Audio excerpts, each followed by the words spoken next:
ला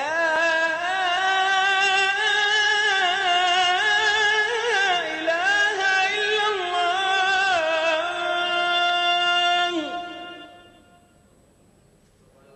जी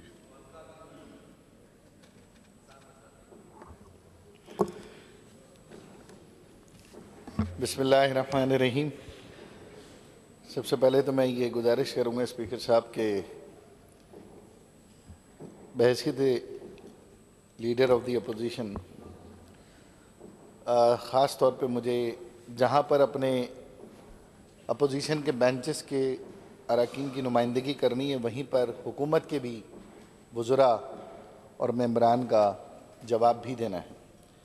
आखिरी दो तकरीरें जिनका दौरानिया 55 मिनट और 1 घंटा 5 मिनट रहा, तो मैं गुजारिश ये करूँगा कि मुझे भी इतना टाइम ज़रूर दिया जाए कि मैं कोशिश करूँ कि कम से कम वक्त में इसको समेट सकूँ। और फाइनेंस मिनिस्टर साहब ने मुझे पहले कह दिया कि जितना टाइम लोगे उससे दोगुना मैं लूँगा तो मैंने कहा जी ठीक है, मैं आपकी पूरी बात सुनूँगा। हम सब बैठे नहीं, हम जहाँ कहीं भी हो आपको सुनेंगे, लेकिन बैठ के सुनेंगे, आपके सामने सुनेंगे। मैं सबसे पहले अपनी तकरीर के आगाज़ पर बानियान पाकिस्तान और ख़ास तौर पर founder and leader of Pakistan Quaid Azam Mohammad Ali Jinnah, Liaquat Ali Khan, Fatima Jinnah, doctor Allama Iqbal और उस वक्त के तमाम हमारे इस वतन अज़ीज़ की हुसूल में जिन लोगों ने क़ुरबानियाँ दी हैं, मैं उनको खिराज अक़ीदत पेश करने के साथ साथ शुक्रगुज़ार हूँ कि आज पाकिस्तान में एक अलहदा वतन की हैसियत से हम न सिर्फ एक आज़ादाना इस्लामी जमहूरी निज़ाम में अपनी ज़िंदगी गुजार रहे हैं और इसी निज़ाम के तहत अपने मुल्क को आगे बढ़ाने के लिए, सरबुलंदी के लिए, इसके इस्तेहकाम के लिए अपनी काविशें कर रहे हैं। मैं उसके फ़ौरन बाद ही शुक्रगुज़ार हूँ मेरे मोहतरम कायद जनाब कायद तहरीक अल्ताफ़ हुसैन भाई का बहुत बहुत मशकूर हूँ कि मुझे और मुझ समेत 51 यहाँ तमाम अरकान को यह एज़ाज़ बख्शा कि मैं यहाँ पर हम सूबे सिंध की और ख़ास तौर पर उन लोगों की नुमाइंदगी कर सकें जिन्होंने हमें बराह रास्त अपने वोटों से मुंतखब किया। मैं इसके बाद ट्रिब्यूट पेश करना चाहता हूँ उन तमाम शहदा को जिसमें आर्म फोर्सेस के और कानून नाफिज करने वाले इदारों के, गरीब दहशतगर्दी में शहीद होने वाले बेगुनाह उन मासूम लोगों का, और ख़ास तौर पर शिकारपुर और सफूरा इंसिडेंट जो इस साल और गुज़िश्ता साल पेश आया, उन तमाम शहदा को भी, और बिलखुसूस 16 दिसंबर आर्मी पब्लिक स्कूल के उन बच्चों को और उनकी माओं को मैं आज के दिन के ऊपर, आज मेरी तकरीर के ऊपर मैं उनको भी खिराज अक़ीदत पेश करना चाहूँगा और उन माओं के सब्र पर यकीनन उनको भी खिराज तहसीन पेश करना चाहूँगा। स्पीकर साहब, उसके बाद आपका मैं बहुत शुक्रगुज़ार हूँ कि इस पूरे बजट सेशन को आपने बड़ा बैलेंस किया। आज वैसे आप गुस्से में लग रहे हैं, लेकिन जिस तरीके से आपने मेंबरान को और ख़ास तौर पे अपोजिशन को जिस तरह से मौका दिया, हमारी तकारीर का, हमारे टाइम का, हमारे पॉइंट ऑफ ऑर्डर्स का, हमारी रेजोल्यूशंस का, मैं समझता हूँ आप की बदौलत जो है आज अगर ये बजट सेशन सक्सेसफुली जा रहा है और अपोजिशन को मौका मिल रहा है तो सर वो क्रेडिट गोज़ टू यू। मैं इस बजट के आगाज़ पे शुक्रगुज़ार हूँ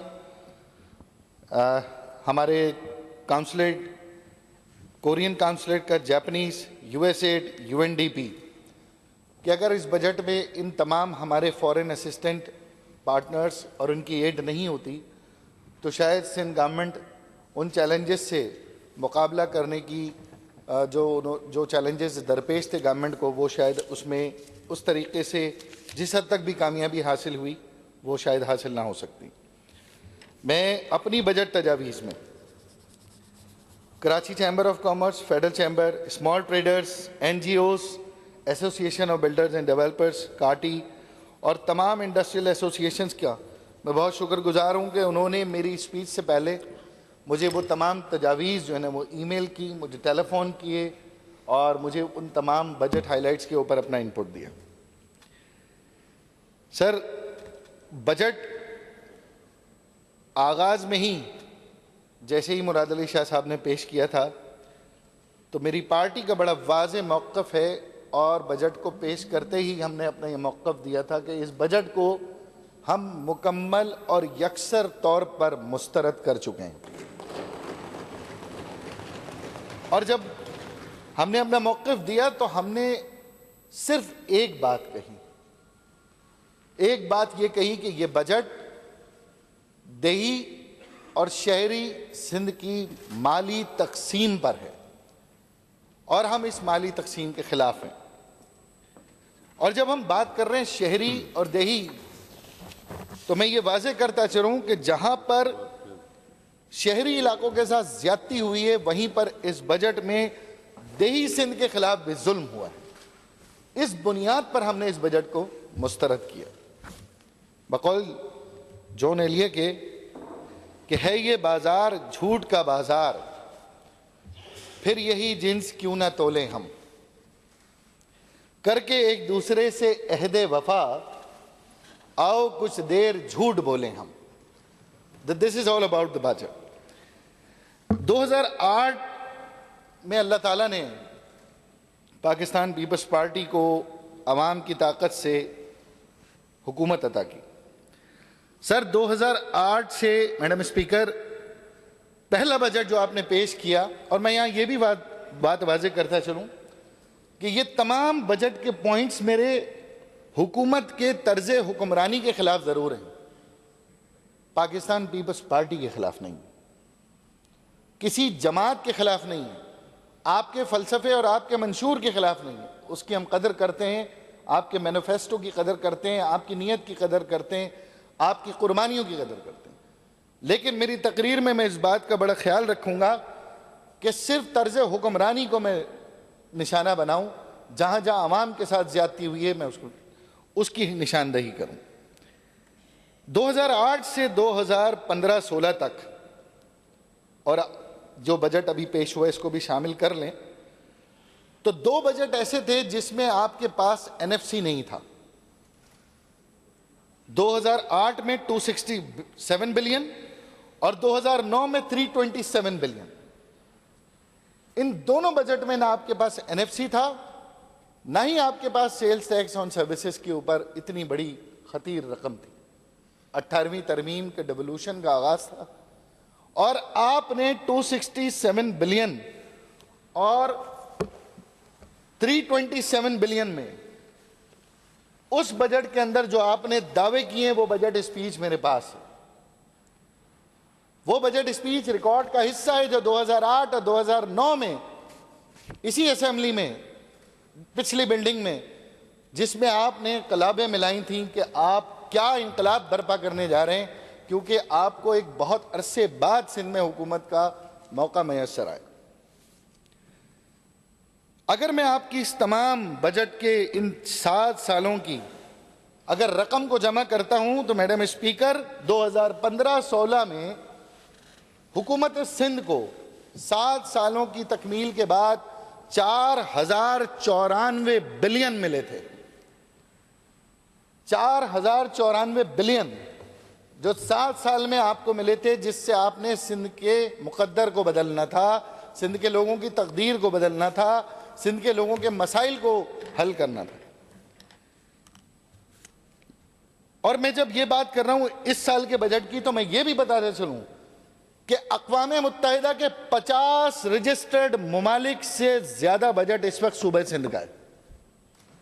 50 ममालिक का बजट और सूबे सिंध का बजट उनसे ज्यादा, जिसमें महकमा दाखिला, खारजा, फौज, पूरी दुनिया के वो ममालिक की बात कर रहा हूं जो शायद नए ममालिक होंगे।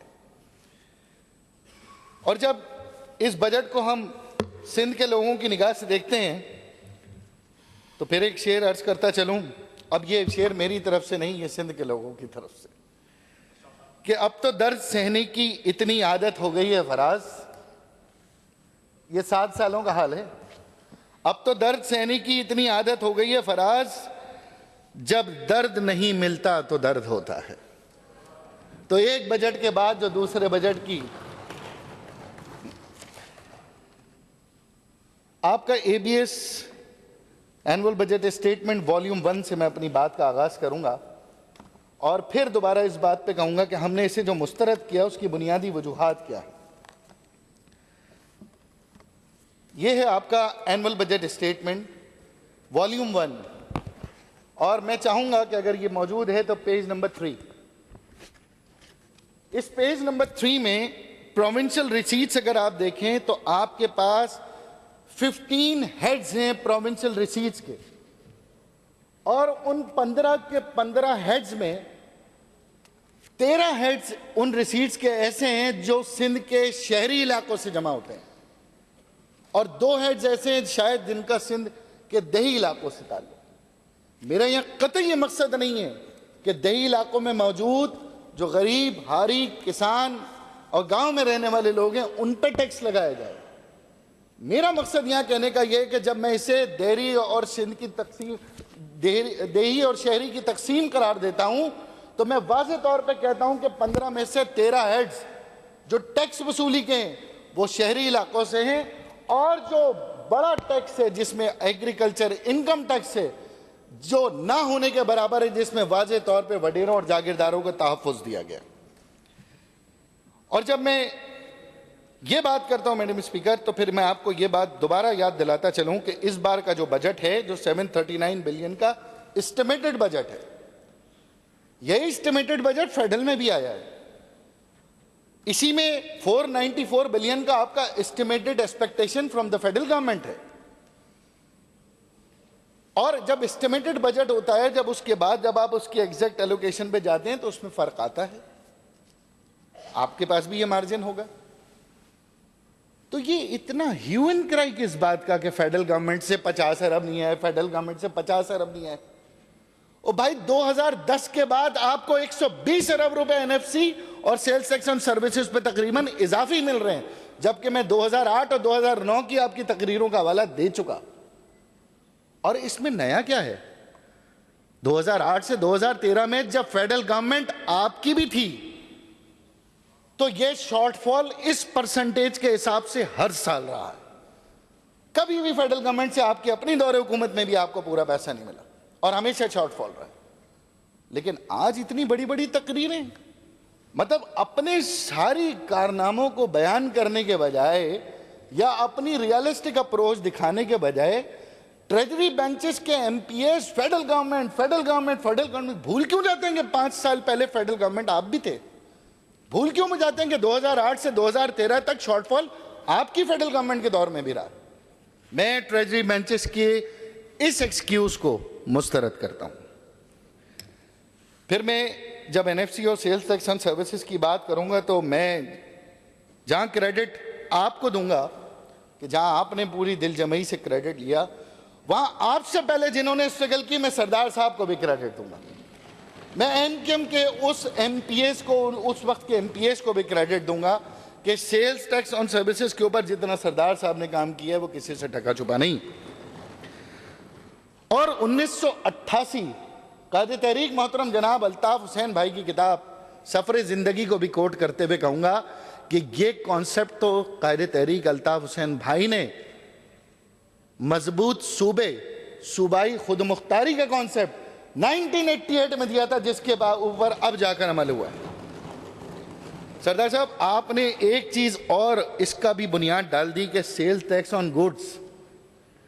तो मैं ये समझता हूं कि सूबों के लिए इसके लिए भी एक बाकायदा तौर पर हमें एक वर्कआउट करना चाहिए ताकि आइंदा वक्त में सिंध में जो भी हमारी हुकूमती जमात आए, हुक्मरान जमात हो, वो सेल्स टैक्स एंड गुड्स से भी फायदा हासिल कर सके।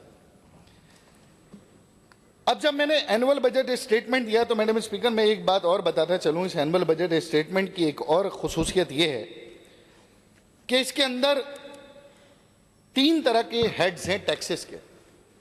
एक direct tax, indirect tax, other indirect tax. 92% indirect tax है और 8% डायरेक्ट टैक्स है।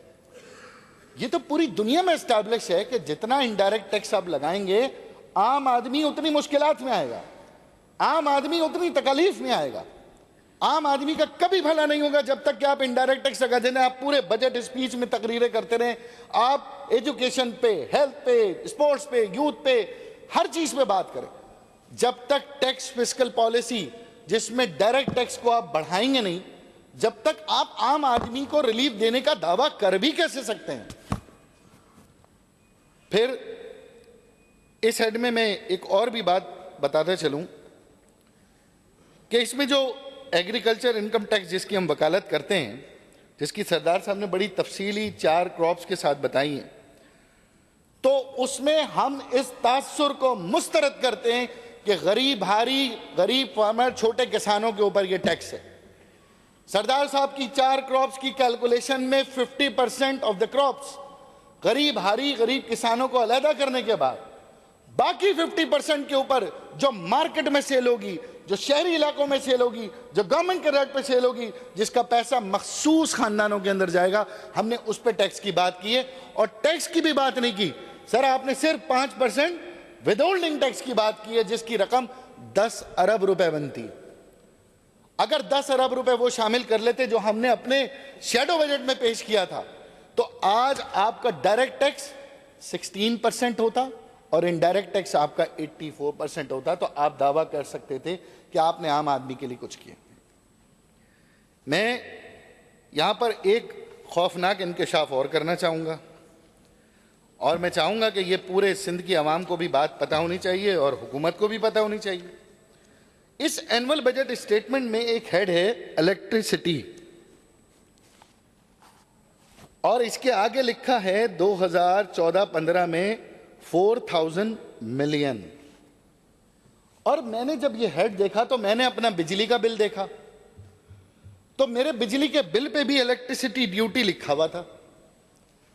सर ये 4000, मैडम स्पीकर, ये 4000 मिलियन, 4 अरब रुपए पिछले साल बिजली की बिल की मद में, जो बिजली के बिल हम अदा करते हैं, गवर्नमेंट ऑफ सिंध को जाता है। और इस साल आपने 5 अरब रुपए एक्सपेक्टेड रखा है, 4.8 बिलियन, जो आप बिजली के बिलों के अंदर हम पे करेंगे, कंज्यूमर पे करेगा, आपके बिलों से जाएगा और गवर्नमेंट ऑफ सिंध के खजाने में जमा होगा। ये इलेक्ट्रिसिटी में आप 5 अरब रुपए हमेशा लेते हैं। अभी मैं एनर्जी पॉलिसी पे बाद में उसमें मैं पे डिटेल दूंगा। फिर उसके बाद एक और इस बजट की हाइलाइट्स अगर आप देखें, जिसके ऊपर मैंने कहा था कि ये देहरी और शहरी की तकसीम है, देही और शहरी की, तो ये बजट हाइलाइट्स हैं जिसमें फॉरेन असिस्टेड प्रोजेक्ट हैं। इस फॉरेन असिस्टेड प्रोजेक्ट में 16 फॉरेन फंडेड प्रोजेक्ट्स हैं, और मुझे बड़ी खुशी है कि ये 16 के 16 जो है रूरल सिंध में है। लेकिन उसके साथ साथ मेरा ये सवाल भी है, क्या शहरी इलाकों में जो सिचुएशन इस वक्त रूरल इलाकों से बराबर या उससे बदतर हो चुकी है, क्या कोई एक आध स्कीम वहां नहीं डाली जा सकती? क्या जिला मलीर में नहीं डाली जा सकती थी?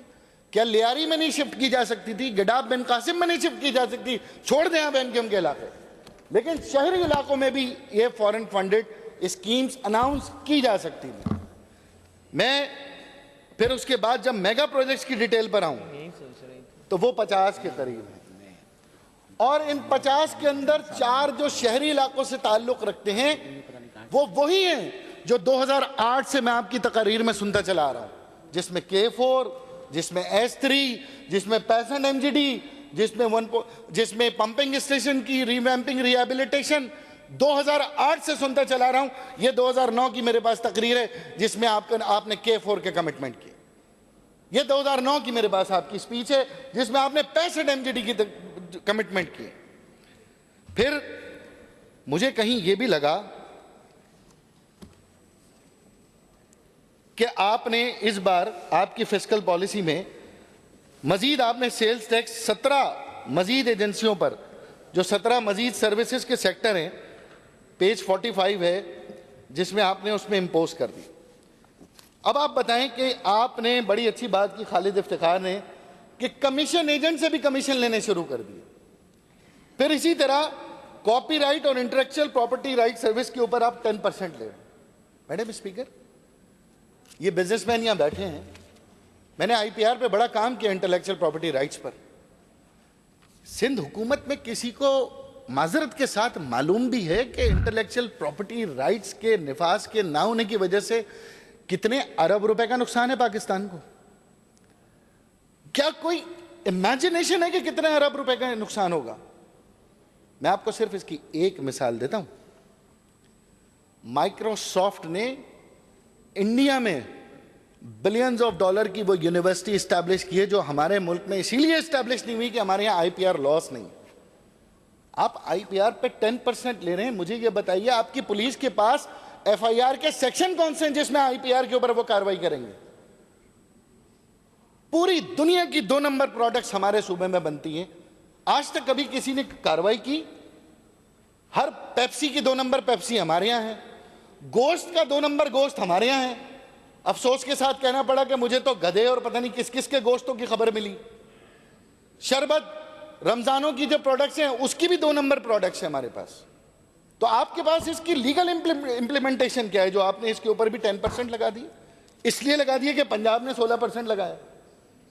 मतलब पंजाब की हुकूमत अगर कोई ऐसा काम करने जा रही है जिस पे उनको सवाल उठेंगे, तो क्या हमने उनकी तकलीद करनी? इस पे हमें अपना होमवर्क करना चाहिए था।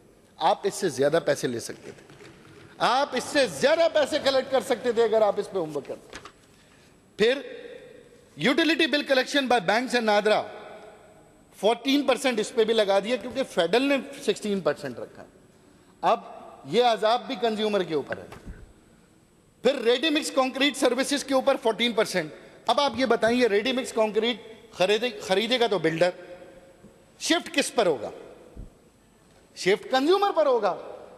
इसको खरीदेगा कौन? कंज्यूमर। जब कंज्यूमर खरीदेगा तो इसका मतलब है कि फिर आम आदमी के लिए आपने ये जो सेल्स टैक्स एंड सर्विसेज में जो आपने ये 17 हेड्स में इजाफा किया है, ये भी against the benefit of a common man.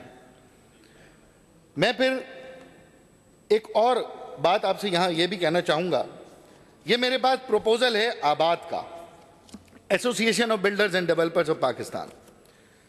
आबाद ने पिछले साल भी इस बात पे एहतजाज किया और इस बार भी। पहली चीज तो यह एहतजाज है हमारा, जो सरदार साहब ने बड़ा डिटेल कहा कि ये प्रॉपर्टी टैक्स अर्बन क्यों है, ये प्रॉपर्टी टैक्स पूरे सूबे में क्यों नहीं है? क्या कराची, सक्खर और हैदराबाद के अलावा क्या कीमती आलीशान महल और पूरे सूबे में कहीं नहीं है? क्या उन पे टैक्स नहीं होना चाहिए? क्या उनकी मालियत करोड़ों रुपए की नहीं है? क्या उन घरों के मालिकान अरबपति नहीं है? हमारा मुतालबा है कि प्रॉपर्टी टैक्स पूरे सूबे में इसका निफाज होना चाहिए और यह पैसा भी आपको मिलेगा। आप गवर्नमेंट में मौजूद हैं, इसका भी टैक्स कलेक्शन आपको होगा। फिर बिल्डर्स के लिए आपने ये क्या किया कि इनको आपने सर्विस इंडस्ट्री करार दे दिया। अब ये इमूवेबल प्रॉपर्टी सेल करते हैं, ये सर्विस इंडस्ट्री में कैसे आ सकते हैं? और सर्विस इंडस्ट्री कहकर आपने इनके ऊपर भी 15% टैक्स जो है ना, सेल्स टैक्स 15%, 14% इंपोज कर दिया। और अगर कोई बिल्डर कोई फ्लैट बनाता है, कोई प्रोजेक्ट बनाता है और उस पर आप टैक्स डाल देते हैं, तो फिर मैं वही सवाल करूंगा कि वो टैक्स ट्रांसफर कहां होगा? एंड कंज्यूमर पर। उसका एक हल इन्होंने हमें दिया आबाद ने, और वो हल ये दिया है। अच्छा, अब ये बात तो बड़ी जेन्युइन है, लेकिन है बड़ी तकलीफ दे मालदार पार्टियों के लिए। डिफेंस में जो प्रॉपर्टी या क्लिफ्टन में या नाजमाबाद में या किसी जगह कोई प्रॉपर्टी होती है, तो उसकी जो बुक वैल्यू होती है, अगर वो मार्केट में 2 करोड़ की प्रॉपर्टी होती है तो बुक वैल्यू उसकी शायद 25 लाख रुपए होती है। आप 25 लाख पे स्टैंप ड्यूटी देते हैं, 25 लाख पे अब रजिस्ट्रेशन देते हैं, वो गवर्नमेंट के पास आ जाता है। और 25 लाख रुपए आप उसे व्हाइट में देते हैं और 1 करोड़ 75 लाख रुपए उसे ब्लैक में दिए जाते हैं। भाई, उसका रिकॉर्ड नहीं रखना। बड़े हमारे यहां फखर से कहते हैं मैंने तो अपनी प्रॉपर्टियां डिस्क्लोज की हुई हैं, दुबई में प्रॉपर्टी मेरी, यहां प्रॉपर्टी मेरी, वहां प्रॉपर्टी। ओ भाई, आपने प्रॉपर्टी की वैल्यू क्या डिस्क्लोज की है? 5 करोड़ की प्रॉपर्टी को आपने 75 लाख रुपए डिस्क्लोज किया है, लेकिन मार्केट से आपने 5 करोड़ की खरीदी है। आबाद की सजेशन यह है कि बुक वैल्यू बढ़ा दें। आप 25 लाख को 50 लाख कर दें, उस पर स्टैंप ड्यूटी लें, उस पर रजिस्ट्रेशन चार्जेस लें, आपका ब्लैक मनी का भी कंट्रोल होगा, आपके हुकूमत के खजाने में भी पैसे आएंगे, और जो मौजूदा आपकी वैल्यू है रजिस्ट्रेशन की उसको आप 50% डाउन कर दें, दोनों को कैलकुलेट कर दें, आपके पास रेवेन्यू में इजाफा होगा, कमी नहीं होगी। पैसा कमाया है बॉस तो टैक्स तो देना है सरकार को। अब आइए जनाब, जब मैं रूरल अर्बन डिवाइड पे बात करता हूं तो एक बात मैं और कहना चाहूँगा कि ये मैंने आपको शायद दिखा दिया हमारा शैडो बजट जिसको हमने पेश किया, और इस बजट में हमने, सरदार साहब I am very thankful to you, पहली दफ़ा तो मुझे पता चला कि ये बजट का गोरख धंधा इतना डिटेल में होता क्या है, और मुझे मालूम हुआ कि ये सारे नंबर गेम हैं और बुक में सारा पैसा ख़त्म हो जाता है, इधर से आता है और इधर से चला जाता है। और फिर मैंने सरदार साहब की रहनुमाई में और हमारे कुछ माशाल्लाह तमाम MPs ने इस बजट को हमने पेश किया, और ये बजट पेश करने का मकसद ये था कि हुकूमत को हम अपनी गाइडलाइन दें। अफसोस इस पूरी मेहनत में से हस्बे रिवायत तरीक़े हुक्मरानी जिस तरह से चला आ रहा है, ये पढ़ा तो होगा लेकिन तजवीज़ कोई एक भी नहीं ली होगी, और यही शिकायत मेरे अपोजिशन की दीगर जमातों की भी है, जिसमें नंद कुमार साहब की तकरीर भी यही कह रही थी, जामोद साहब भी यही फरमा रहे थे, समर अली खान साहब भी यही नुमाइंदगी कर रहे थे। अब आइए आप, इसके बाद मैं एक और चीज़ दूँ, ये भी बड़ा ज़रूरी है। ये हमने क्या किया था कि 6 महीने पहले आपके डिस्ट्रिक्ट वाइज हमने तमाम ADP की स्कीम्स को एक्सट्रैक्ट किया था, उसका एक्सरे बनाया था। तो हमने district central district wise Karachi, Hyderabad, Karachi के 6 अजला, मीरपुर खास, हमने सबका बजट निकाला था कि कितना बजट एलोकेट हुआ, कितना उसमें अप्रूव्ड हुआ, कितना रिलीज हुआ, वो भी हमने, ये हमारे पास डिस्ट्रिक्ट वाइज मौजूद है। और ये फिर उसके बाद एक प्रपोजल हमने 28 अप्रैल को शैडो बजट से पहले हमने भेजा था। फिर इसी के साथ हमने एक लेटर सरदार साहब ने लिखा था गवर्नमेंट को, और वो लेटर भी मेगा प्रोजेक्ट्स के हवाले से सरदार साहब ने गवर्नमेंट को भेजा था। यानी जनवरी से लेकर अप्रैल मई तक हम मुस्तकिल गवर्नमेंट को तमाम तजावीज़ भेजते रहे, जिसमें हमारे हलकों की छोटे छोटे मसाइल भी। अब मुझे इसके आगे ये कहने की ज़रूरत नहीं है कि तमाम इन तजावीज़ को शायद किसी ने पढ़ा भी नहीं होगा। सेक्रेटरीज जो डिपार्टमेंट के, उनका भी आज मेरे पास एक टॉपिक है, वो मैं इंशाल्लाह जब उसका नंबर आएगा तो मैं उस पर भी ज़रूर बात करूँगा। कराची की अगर सिचुएशन देखें, जो कराची की एलोकेशन है, मैं सिर्फ एक शहर की एलोकेशन बता रहा हूँ, कराची ता लाड़काना सूरत हाल तकरीबन यही है, लेकिन कराची की मैं सूरत हाल इसलिए बता रहा हूँ कि बड़ी बड़ी तकरीरें सुनते हैं ना हम फेडरल गवर्नमेंट में भी, और मुझे वो कोई एक सहाफ़ी बता रहे थे फेडरल गवर्नमेंट में किसी फेडरल मिनिस्टर के अल्फाज उनकी निजी मीटिंग में, कि कराची का नाम आता है तो शायद उनके, वो निसार साहब बड़ा अच्छा जुमला कहा, मूंग मूंग दलते हैं सीने पर। ये कराची पूरे मुल्क के सीने पे मूंग क्यों दलता है मेरी समझ से बाहर है, जबकि फेडरल गवर्नमेंट को 2,500 अरब रुपए देता है और सूबाई गवर्नमेंट को भी इस बार 61 अरब सिर्फ सर्विसेज पे दे रहा है, तकरीबन 120 अरब रुपए देगा।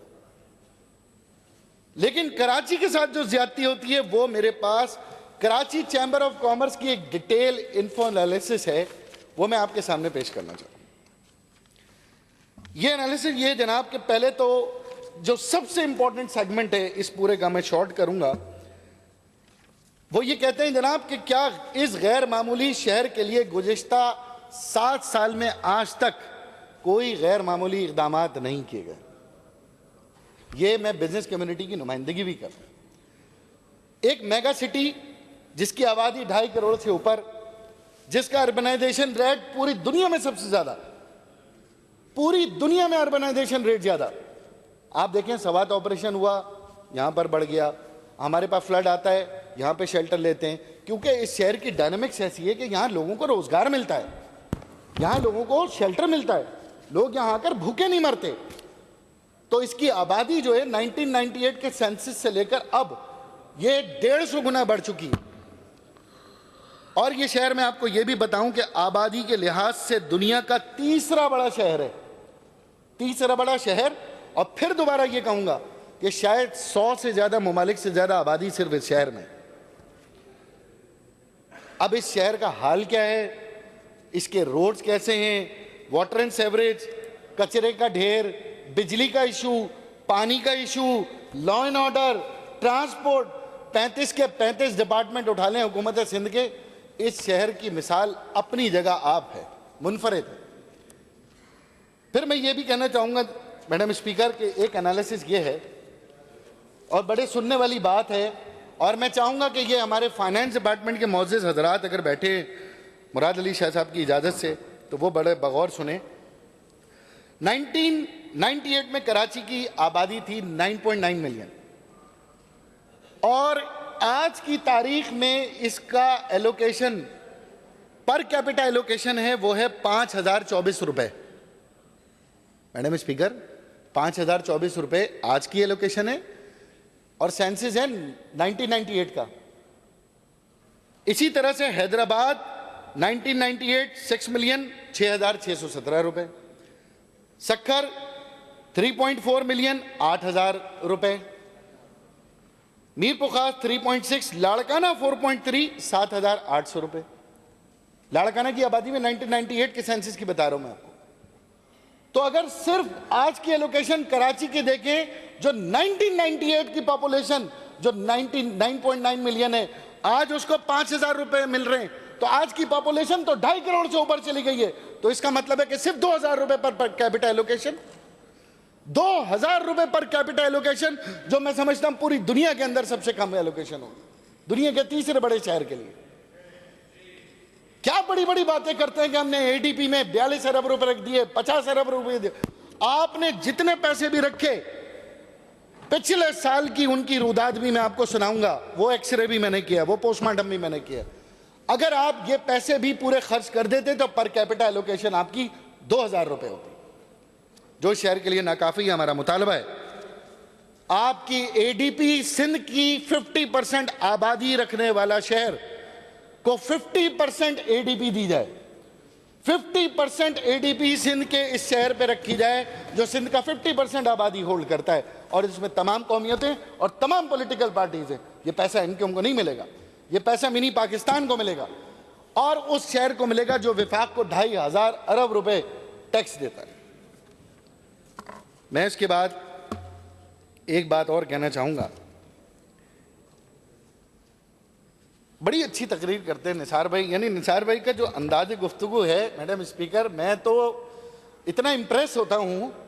और उसमें एक जुमला मैंने लिख भी लिया, जब आप एनएफसी की बात कर रहे थे और नेशनल फाइनेंस कमीशन के ऊपर आप क्रिटिसिज्म कर रहे थे, 2010 की काविशें बता रहे थे, और मैं इसको सराहता भी हूं कि आपकी पार्टी ने, आपकी गवर्नमेंट ने इस पर काफ़ी ज़्यादा स्ट्रगल की और सफ़र को आगे बढ़ाया।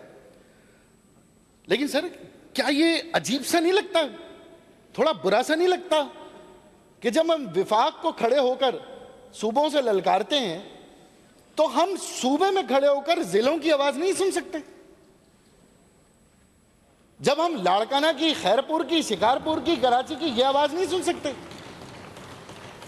यानी हम बात करते हैं जनाब 82% हमारी जो है ना वो रेवेन्यू जनरेशन है, बैकवर्डनेस है, पॉवर्टी है, तो सर जिलों में भी यही हाल है। हमारा मुतालबा है कि जिस तरह नेशनल फाइनेंस कमीशन का क्राइटेरिया है, इसी क्राइटेरिया पे प्रोविंशियल फाइनेंस कमीशन उसी क्राइटेरिया पर सूबों को दिया जाए, वरना फिर विफाक से गिला ना किया जाए। वो क्या कहा था हमने सर, इन गाल के समझियो कोने,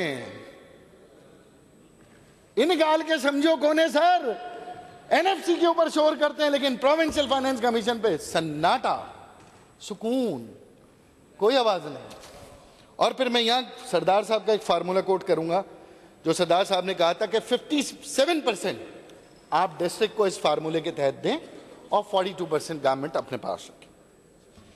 अब जनाब आ जाइए आखिरी बात जो कराची की मैं करने जा रहा हूं, allocations. 65 MGD, 100 MGD, S3, K4, ये ब्रिज, वो पुल, और ये हमने कर दिया, और वो ऐसे लग रहा था पता नहीं न्यूयॉर्क सिटी बन गया है या शायद उससे भी कहीं आगे चले गए हैं। और मतलब थोड़ी देर के लिए तो मैं बड़ा मगरूर सा हो गया था, लेकिन फिर अचानक धड़ाम से ज़मीन पे गिरा। और मैंने जब बजट बुक देखा तो मैंने देखा ये 65 MGD तो 2009 से चला आ रहा है, ये S3 K4 तो 2008 से चला आ रहा है, ये हर बार चला आता है, ये थकता क्यों नहीं है? ये S3 भी नहीं थकता, ना हुकूमत थकती है। अब मसला ये है 65 MGD, अभी तो पार्टी शुरू हुई है भाई, इफ्तार पार्टी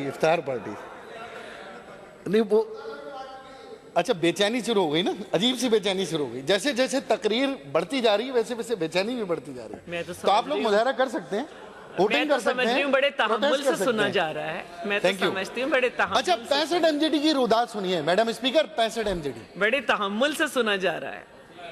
वैसे आज मैं आपके तहम्मुल पे भी खराज तहसीन पेश करना मैंने तो इधर 35 मिनट्स पे भी कुछ नहीं कहा था। 35 मिनट्स पे मेहताब राशदी साहिबा ने 35 मिनट्स की स्पीच की थी और किसी को नहीं टोका इस दफा। अच्छा मैडम, आप लोग की भड़ास निकल जाए, रमजान में हल्के हल्के घर में रहें, फिर छुट्टी करें थी, पूरी भड़ास निकाल के। बहुत बहुत शुक्रिया, थैंक यू। 65 MGD की रुदात ये है कि ये पिछले साल इसमें 1000 मिलियन अप्रूव्ड हुआ था। अब कराची की स्कीमों के साथ तमाशा क्या होता है वो मैं आपको बताने लगा हूं। और ये जो हमारे दोस्त बैठे हैं तहरीक इंसाफ वाले, मैं चाहूंगा कि जरा ये समझने की जरूरत है कि तुमने क्या किया एक साल में, वो सर सुने जरा, ये एक साल की रुदात सुने। एक अप्रूव्ड होती है स्कीम, उसके अंदर एलोकेशन रखी जाती है 65 MGD, आपने एलोकेशन रखी 6 अरब रुपए। बजट में हमने 65 MGD कराची के लिए 6 अरब रुपए रखे और तालियां बंदी शुरू। उसके बाद उसमें 1000 मिलियन अप्रूव होता है, मंसूबा 2 साल का है, 1000 मिलियन अप्रूव होता है, इसका मतलब 65 MGD 6 अरब रुपए, 1000 6 साल पे चला गया प्रोजेक्ट। अब वो 2 साल में कंप्लीट नहीं होगा, हुकूमत का फाइनेंशियल इरादा ये कह रहा है कि 2 साल का प्रोजेक्ट 6 साल में कंप्लीट होगा। और फिर पिछले साल उसमें से 1 रुपया रिलीज भी नहीं होता। ये और सोने पे सुहागा, वो कहता है मरे पे 100 दुर्रे और, यानी 1 अरब रुपए लगाया और उसके बाद 1 रुपया रिलीज भी नहीं होता और अगले साल फिर खड़ा होता है 65 MGD। तो ये कराची की स्कीमों के साथ या पूरे लोग बात कर रहे हैं, उधर से नहीं कर रहे, तवज्जो हासिल कर रहा हूं। नहीं अभी भी इधर से शोर आ रहा है। यही हाल S3 का हुआ, यही हाल 100 MGD का हुआ और धाबेजी पंपिंग स्टेशन पे यही हाल पंपों की रिहेबिलिटेशन क्या हुआ, जिसमें सिर्फ एक मनपसंद कंपनी को ठेका देने के लिए, एक मनपसंद कंपनी को ठेका देने के लिए 1.5 बिलियन का जो टेंडर था वो कोर्ट में लड़ा जा रहा है। अब मैं एक और बात बताना चाहता हूं, मैंने सब बता देंगे 2008 से 2013 तक एक नाम सुना है और वो इस बजट में नहीं है, वो इस बजट में नहीं है। मैं हैरान हूं ये प्रिंटिंग मिस्टेक कैसे हो गई। ये तो बहुत बड़ा नारा था, वो है मास ट्रांजिट। मास ट्रांजिट सिरे से गायब है। जो 2008 से लॉलीपॉप हम सुनते चले आ रहे हैं, इस बार वो लॉलीपॉप बराए लॉलीपॉप भी नहीं है मास ट्रांजिट की।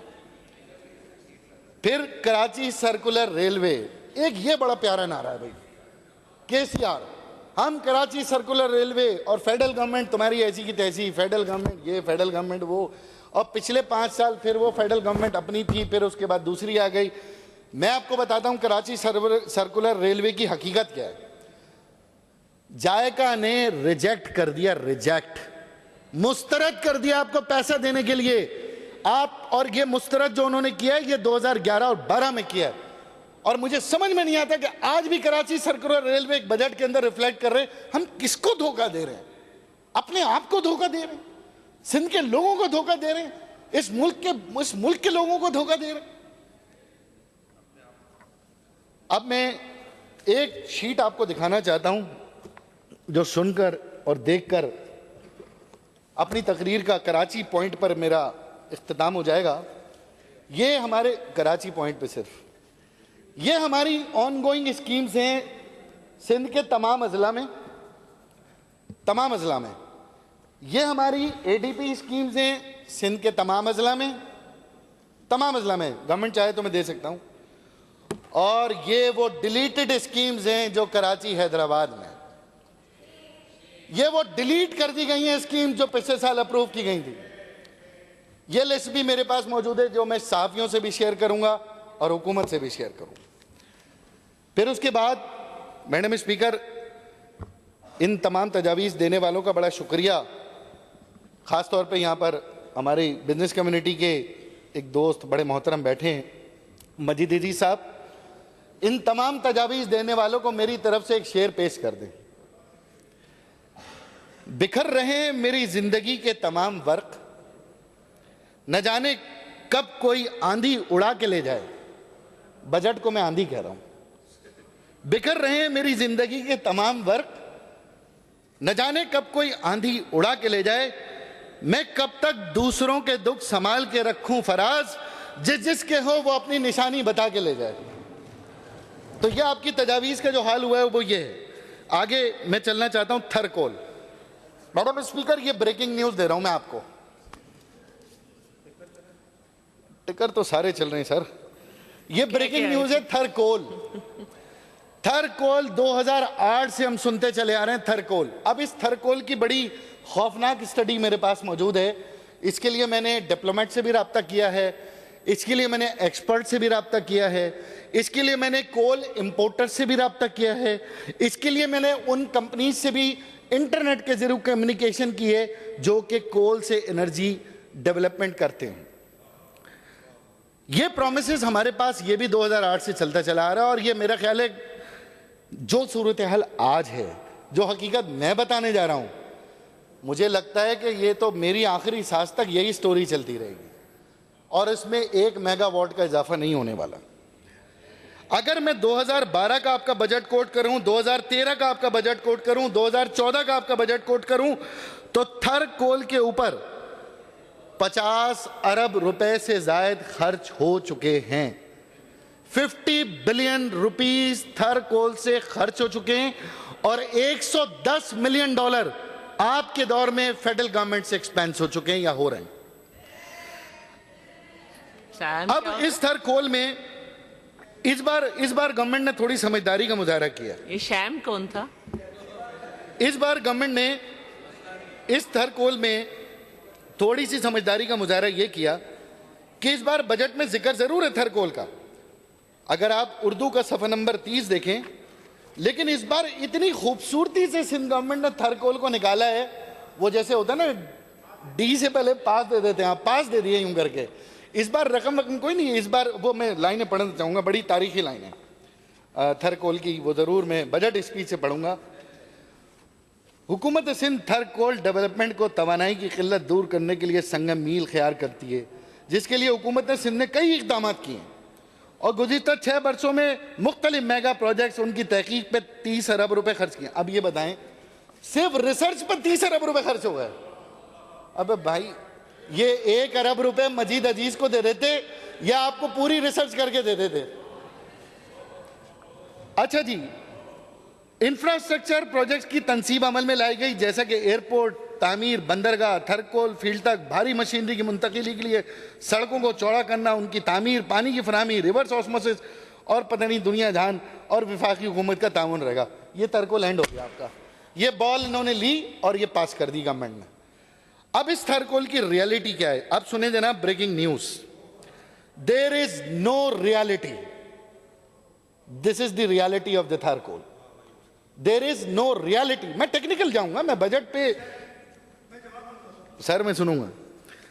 1996 में गॉर्डन हू हांगकांग से आए थे, बिल्कुल ठीक बात है, काविशें थी, मोहतरमा बेनजीर भुट्टो साहिबा की हुकूमत थी। वो ये बात भी बिल्कुल आपकी तारीख से दुरुस्त साबित होती है कि वो ऐसा सर पे पांव रख के भागा कि उसने शायद उसके बाद बर्र-ए-सगीर एशिया का रुख ही नहीं करना। और उस ज़माने में अखबार में आर्टिकल भी छपे, हु इज़ हु, गॉर्डन हू, और उसके थरकोल के ऊपर जो इन्वेस्टमेंट थी। ये मैं बताता चलूं कि गॉर्डन हू जब गया तो वो अपना सिक्योरिटी डिपॉजिट भी विफाक में छोड़ के चला गया, वो भी वापस लेने नहीं आया। गवर्नमेंट ऑफ पाकिस्तान आज भी उस सिक्योरिटी डिपॉजिट रिकॉर्ड में, बुक्स ऑफ रिकॉर्ड में मौजूद है। फिर एक और चाइनीज कंपनी आई, शेनवॉ। ये जो आप बता रहे थे ना अभी, शेनवॉ जिसका आप जिक्र कर रहे थे, उस कंपनी का नाम है शेनवॉ। 1 सेंट या 2 सेंट पे कोई झगड़ा हुआ, वो कंपनी भी सर पे पांव रख के ऐसे भागी। उन्होंने कहा यार ये तो रिश्वतें दें, किकबैक दें, क्या क्या दें, और जो ब्यूरोक्रेटिक रेड टेप्स थे वो गई। अब आप आइए थर कोल की जो मौजूदा टेक्नोलॉजी जिस पे गवर्नमेंट ऑफ सिंध काम कर रही है, ये कहलाती है यूजीसी। आगे तो चलने दें, आप फेडरल में भी तो थे, भूल क्यों जाते हैं? अच्छा सर, यही बता रहा हूं आप बात कर। ये कहलाती है अंडरग्राउंड कोल गैसिफिकेशन। मैंने यूएसए, रशिया और यूएसए वो जिसने हमारे ज़खायर दरियाफ्त किए हैं, तो मैं आपको एक बात बड़ी ओपनली और बड़ी दलील से कहना चाहता हूं कि 2008 बजट बुक में, 2009 बजट बुक में जो आपके दावे थे आईएमएफ के, वर्ल्ड बैंक के, आप गवर्नमेंट ऑफ पाकिस्तान को आईएमएफ और वर्ल्ड बैंक थर कोल के लिए किसी भी किस्म की असिस्टेंट फराहम करने से माजरत कर चुके हैं, रिफ्यूज कर चुके हैं। कोई आईएमएफ आपको लोन नहीं देगा, कोई वर्ल्ड बैंक आपको लोन नहीं देगा। दूसरा, हमारे पास 700 मिलियन की सॉवरेन गारंटी जरूर है जो एंग्रो के पास है, और एंग्रो पूरी दुनिया में घूमती फिर रही है कि किसी तरह से उसे इंटरनेशनल इन्वेस्टर मिल जाए, और अब सबकी निगाहें चाइना के ऊपर हैं।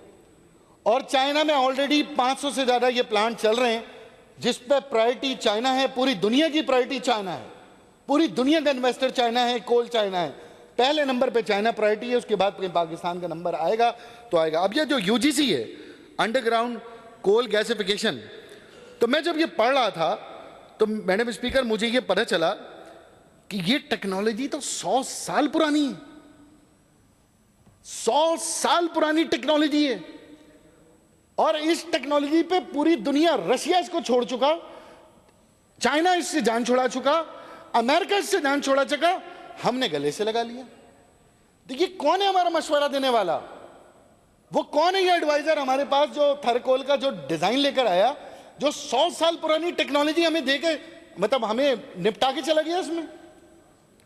फिर उसके बाद नई टेक्नोलॉजी अगर मैं आपके पास आऊं तो वह है कोल लिक्विफिकेशन, और अगर उसमें और इसमें फर्क सिर्फ इतना है कि इसमें आप इससे गैसिफिकेशन करते हैं, उसमें आप ऑयल बनाते हैं, उसमें आप डीजल बनाते हैं, कोल को वहीं पर, दोनों में बड़ी टेक्नोलॉजी का फर्क है, दोनों में मिलियंस ऑफ डॉलर का फर्क है।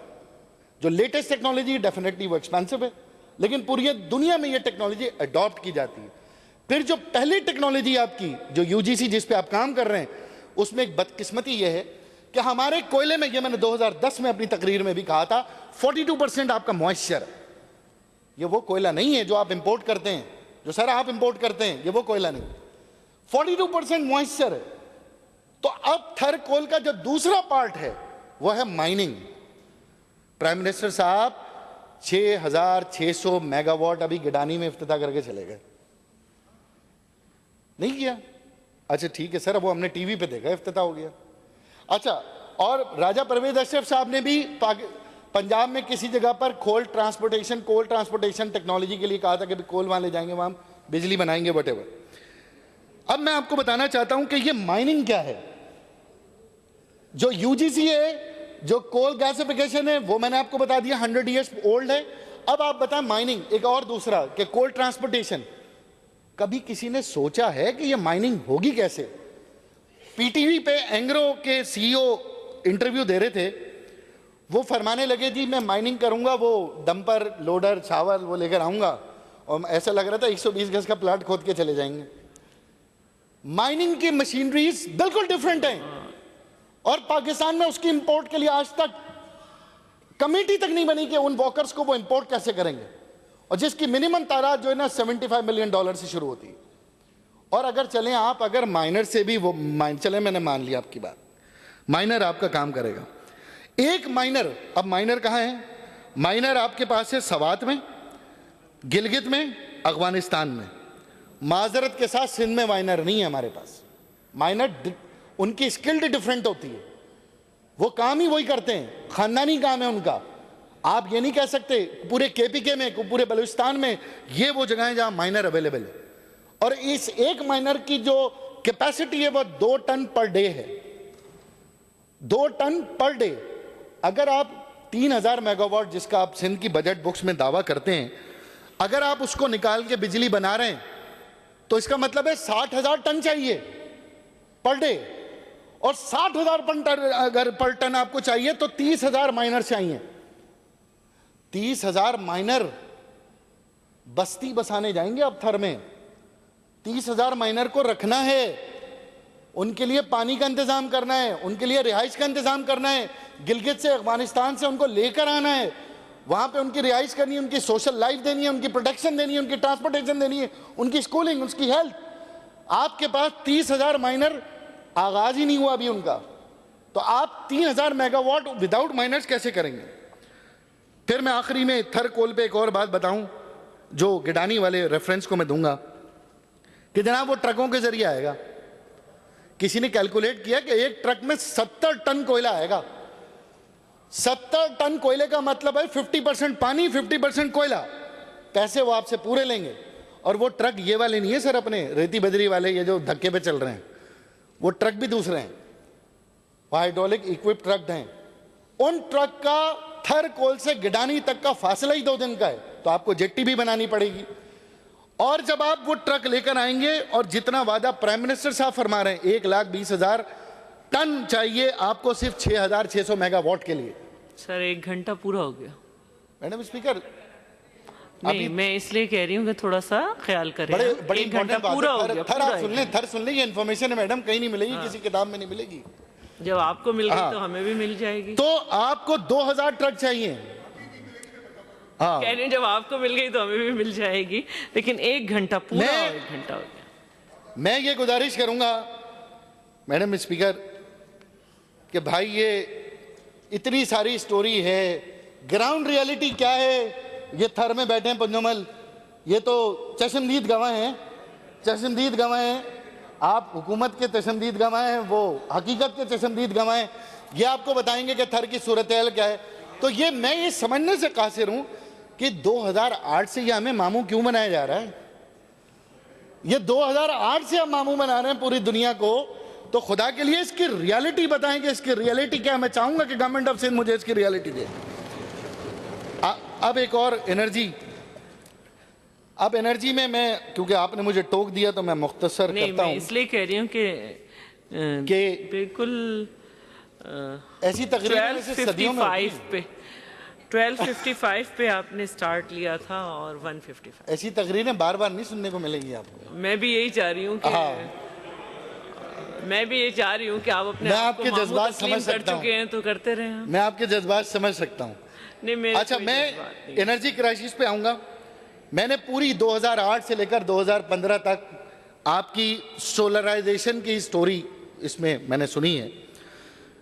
नंद कुमार साहब, मेरे हिसाब से 700 गांव इस वक्त सोलर पे चल रहे हैं, सिंध के 700 गांव, और 350 से ज्यादा स्कूल जो है वो ऑफ ग्रिड थे, वो अब सोलर पे शिफ्ट हो गए, और पूरा सूबा जगमगा रहा है 700 गांव। फिर इसी तरह मैं ये भी गुजारिश करूंगा, और ये मेरी तजवीज़ है कि देखें, मेरी बिजनेसमैनों से बात हुई, एनर्जी क्राइसिस है। आप 18 अमेंडमेंट के बाद 50 मेगावाट से शायद 250 मेगावाट तक आप प्रोड्यूस कर सकते हैं। गवर्नमेंट एक इनिशिएटिव ले, बिजली की मद में 5 अरब रुपए तो आपको मिलेंगे। आप एक दफ़ा ये 5 अरब रुपए प्राइवेट बिजनेसमैन के साथ इन्वेस्ट कर दें। इनकी कैपेसिटी है कि ये 50 मेगावाट के प्लांट लगा सकते हैं। ये एनर्जी के लिए आपके साइट एसोसिएशन, आपकी कराची चैम्बर, इनके अंदर कैपेसिटी है कि ये अपना प्लांट लगा सकते हैं। आप इनको लैंड प्रोटेक्शन दें, आप इनको सपोर्ट करें, आप गवर्नमेंट फंड करें, बाकी काम ये करेंगे और फिर वो पे बैक करेंगे आपको। अगर 50-50 मेगावाट के आप प्लांट लगाना आज से भी शुरू करें तो आने वाले एनर्जी क्राइसिस में आपको के इलेक्ट्रिक का मोहताज नहीं होना पड़ेगा, हमारी इंडस्ट्री सेफ रहेगी। अब यहां एक और बात, पिछले 2 दिनों से बयान चल रहा है, सूबाई हुकूमत कहती है के इलेक्ट्रिक पे हमारा कंट्रोल नहीं है, विफाकी हुकूमत कहती है के इलेक्ट्रिक पे हमारा कंट्रोल नहीं है। बड़ी खौफनाक बात कहने जा रहा हूं, यही वजूहात होती हैं। जब आपका भी कंट्रोल नहीं है और उनका भी कंट्रोल नहीं है तो कोई और कंट्रोल कर लेता। अगर खुदा के लिए कंट्रोल करें के इलेक्ट्रिक के ऊपर, वरना ऐसा ना हो कि डीजी रेंजर से ही मुतालबा करना पड़ जाए कि भाई के इलेक्ट्रिक को भी जरा जो है ना कंट्रोल करें, एक जीआईटी इनकी भी बना लें। मैं एजुकेशन पे बात करूंगा और फिर इस पे भी 5 मिनट लेके 5-5 मिनट में मैं ये टॉपिक ख़त्म करूंगा। माशाल्लाह इसकी मिसाल ये है कि मर्ज बढ़ता गया जूं जूं दवा की, जितना पैसा लगाते गए उतनी जहालत बढ़ती चली गई। और आज सूरत हाल ये है कि हमारा जो लिटरेसी रेट है वो वर्स्ट है और 56% पर हमारा गए, 4% हमारा इस साल भी डाउन हुआ है। आपने बातें तो बहुत अच्छी की हैं खोड़ो साहब, लेकिन आपने एजुकेशन पे बात नहीं की है। मैं चाह रहा था कि आप तालीम पे बात करते, लेकिन मैं साथ साथ ये भी कहना चाहता हूं कि मुझे तो आज तक ये समझ में नहीं आया कि हर मिनिस्ट्री का एक्चुअल मिनिस्टर कौन है।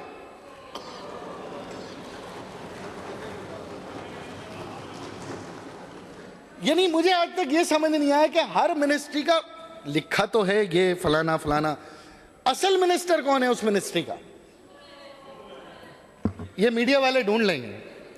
अब मैं एक और इसमें कहता चाहता हूं, पिछले साल आपने इसमें वादा किया था, लेकिन ये पिछले साल की रिपोर्ट है और मैं जब अलिफ ऐलान को कोट करता हूं तो यकीन कीजिए अलिफ ऐलान से मेरा कोई ताल्लुक नहीं है। मैं उन पर सिर्फ इसलिए यकीन करता हूं कि वो पूरे सूबों की ट्रांसपेरेंट रिपोर्ट देते हैं। ये अल्फाज हमारे नहीं थे, ये मेंबरान के नहीं थे, ये अल्फाज उनके थे।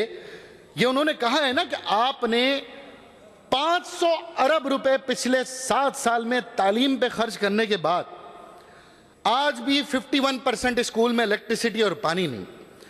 500 अरब रुपए खर्च करने के बाद 46% में टॉयलेट नहीं है। 500 अरब रुपए खर्च करने के बाद 43% स्कूल में बाउंड्री नहीं है। 500 अरब रुपए खर्च करने के बाद आज हमारे पास 1% भी एनरोलमेंट इंक्रीज नहीं है। आप बात कर रहे हैं जनाब, मैं आपको बताता हूं, आपकी इस डिपार्टमेंट में कहीं ना कहीं आपको भी धोखा दिया जा रहा है। आप भी इस डिपार्टमेंट पे अपनी गिरफ्त मजबूत करें और वो जो असल मिनिस्टर एजुकेशन है उसको साइडलाइन करें और खुद जगह लें। आखिरी बजट में जो लास्ट ईयर था सर, उसमें एक प्रॉमिस बड़ा प्यारा था, 8 कैडेट कॉलेज कंप्लीट हो जाने थे। 8 कैडेट कॉलेज, अगर उसमें से कोई कंप्लीट हो गया है तो शाह साहब से मैं रिक्वेस्ट करूंगा वो जरूर बताएं। आपने घोस्ट स्कूल की बात की, रीवैम्पिंग की बात की, रिहेबिलिटेशन की बात की। मेरे हलके में मैं आपको देता हूं, 2008 से मैं लेटर लिख रहा हूं, 12 डेंजरस स्कूल हैं, डेंजरस स्कूल। 2008 से मैं लेटर लिख रहा हूं सिर्फ अपने हलके में। पूरे सिंध में 45,000 स्कूलों में से सोचें कितने स्कूल होंगे जो डेंजरस स्कूल होंगे, जो रिस्की स्कूल होंगे, जिस पे 1 रुपया आज तक नहीं लगा। फिर एक हंगामी मीटिंग हुई एजुकेशन डिपार्टमेंट से, थोड़ा कंक्लूड कर लें।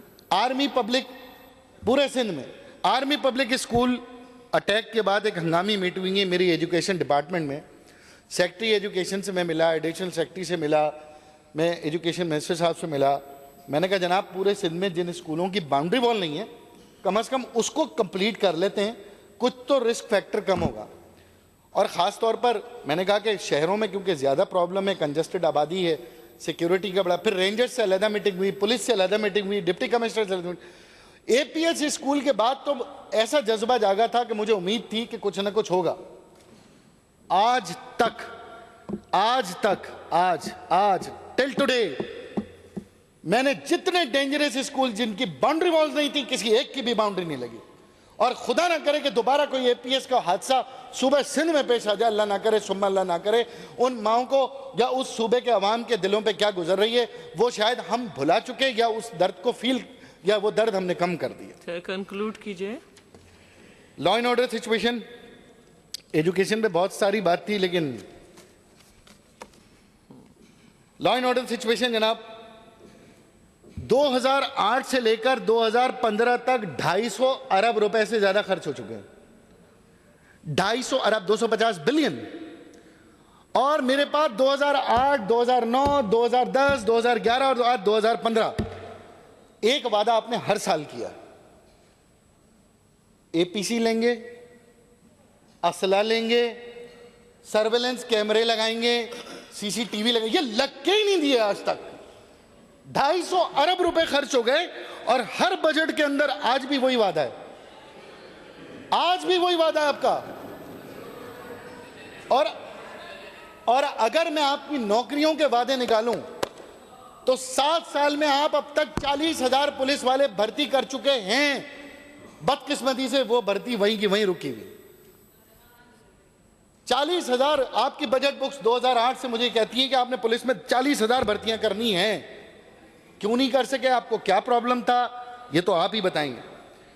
मैं फिर ये भी बताता चलूं कि इस पूरे बजट का 3% रेंजर्स को मिला है। 250 बिलियन का 3% सिर्फ रेंजर्स को मिला है। पुलिस की कैपेसिटी बिल्डिंग में जहां हम पुलिस को इल्जाम देते हैं, जहां एसएचओ को एज ए इंस्टीट्यूशन स्ट्रेंथन करने की बात करते हैं, तो हमारी ये पुलिस, जिसका वकार शाह ने बड़ा अच्छा नक्शा खींचा कि उनकी अपनी डेवलपमेंट 5 स्कीमों में से 3 स्कीमें डिलीट कर दी। जब पुलिस को एज ए इंस्टीट्यूशन हम नहीं बनाएंगे, पुलिस की इज्जत नहीं करेंगे, कांस्टेबल का रेस्पेक्ट नहीं करेंगे, कैपेसिटी बिल्डिंग नहीं करेंगे, एसएचओ को एक एज ए इंस्टीट्यूशन स्ट्रेंथन नहीं करेंगे, ये पैसा खर्च नहीं करेंगे, तो पुलिस से आप क्या उम्मीद रखेंगे? मुझे कितना दुख होता है जो सिक्योरिटी पे हमारे लोग होते हैं, उनको शॉपिंग मॉल में बाहर रोक दिया जाता है या नहीं है? उस पुलिस वाले की रिस्पेक्ट नहीं है। जबकि मैं और आप होते हैं दुबई और वहां चले जाए, सऊदी अरब, सीआईडी वाला रहता है शुरता, तो ऐसे ब्रेक लग जाता फौरन, यूं लग जाए ब्रेक, यार स्लो कर लो, यहाँ स्पीड लिमिट है, ट्रैक नहीं चेंज करो। वो लंदन में जो ना एक वो पुलिस वाला में नजर आ जाए ना, तो वो मैंने एक वीडियो देखी। कंक्लूड कीजिए, 1 घंटा 10 मिनट हो गए। टाइम मैंने दिया था, जब ही तो बात कर रहे हैं। स्पीकर साहब से बात हो गई, कंक्लूड कर लें। मेरे बाद अभी फाइनेंस मिनिस्टर इससे दुगनी तकरीर करने वाले हैं।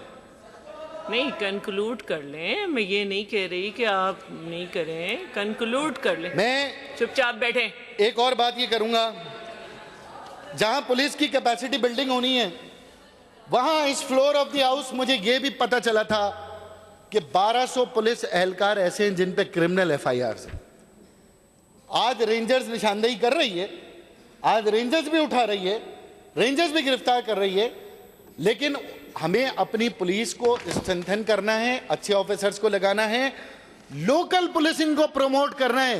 क्या तकलीफ है, क्या परेशानी है कि लोकल पुलिसिंग के ऊपर हमें जो है ना चुप लग जाती है, सन्नाटा हो जाता है। अब इसमें भी अगर कोई सियासी मफाद है तो वो एक अलग बात है। फिर आज की मैं ताज़ा तरीन रिपोर्ट दे दूं आपको, आपकी मजीद नौकरियों के लिए आपके पुलिस के कुछ ब्रोकर्स न्यूट्रल लोगों से, जो खास तौर पे जिनका ताल्लुक कराची हैदराबाद से नहीं है, 7 लाख रुपए फी भर्ती मांग रहे हैं। तवज्जो दीजिए, इसको रुकवाइए। उन कांस्टेबल, जब वो कांस्टेबल 7 लाख रुपए लेकर भर्ती होकर आएगा, तो पहले तो वो 7 लाख रिकवर करेगा, फिर अपनी अगली प्रमोशन के लिए 25 लाख रुपए भी लेगा। तो पुलिस में ये कंट्रोल बड़ा जरूरी है। फिर मैं एक बात और करता चलूं, इस पुलिस का एक महकमा आपने बनाया था 2010 में। आपने कहा था जनाब वो लैंड ग्रैबिंग के लिए हमने एक एंटी इंक्रोचमेंट फोर्स बनाई है और उसके लिए भी कुछ पैसा रखा था। मैं आज आपको बताना चाहता हूं, आपके इस डिपार्टमेंट के बनने के बाद जितनी ज्यादा लैंड ग्रैबिंग हुई वो तारीख में कभी नहीं हुई। और फिर एक लैंड ग्रैबिंग का पोर्शन तो शायद पूरी दुनिया से छुपा हुआ है, वो है कोऑपरेटिव सोसाइटी। कोऑपरेटिव सोसाइटी वो सोसाइटीज हैं जिसमें 500-600 से ज्यादा सोसाइटीज बड़ी बड़ी हैं, और एक सोसाइटी का एडमिनिस्ट्रेटर 10 लाख रुपए से लेकर 1 करोड़ रुपए तक लगता है। मैं यकीन है कि गवर्नमेंट इसमें नहीं है कहीं, क्योंकि इस डिपार्टमेंट का मिनिस्टर कोई नहीं है।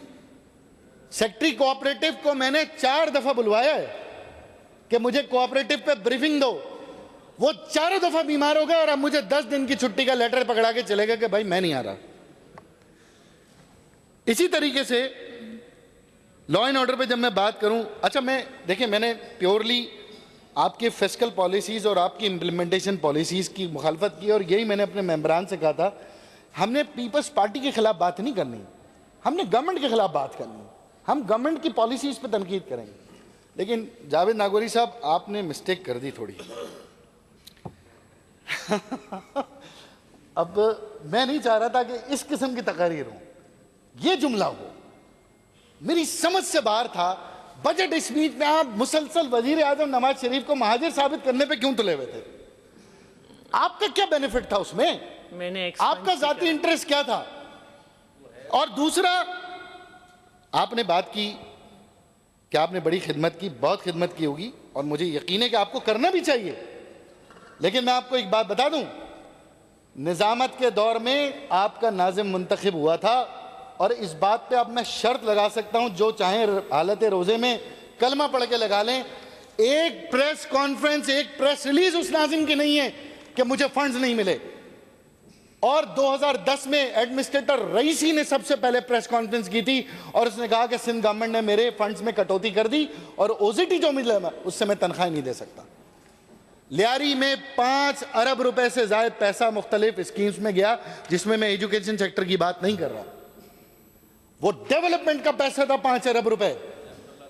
और मैं जानना चाहूंगा कि लियारी में कितने ब्रिज बने, कितने शॉपिंग सेंटर बने, लियारी के कितने गरीब लोगों को सरकारी नौकरियां मिली। और फिर आज भी जो लियारी की सूरत हाल है उसमें हम आज भी चाहते हैं कि सिंध हुकूमत उसके लिए स्पेशल पैकेज रखे और जावेद नागौरी साहब और एमपी एमएनएस उस पैसे को मैं खर्च करवाएं। मैं ये भी गुजारिश करूंगा कि आपने कहा वो नबील गबोल को भगाया हमने, भागे तो बहुत सारे लोग, कुछ को लेकर भी आ गए हैं और जिनको लेकर आ गए हैं वो भी आ रहे हैं। हाँ, तो हवा तेज चल रही है, टोपी संभालने की जरूरत है। मैं इसके बाद एंड करते हुए ये कहूंगा,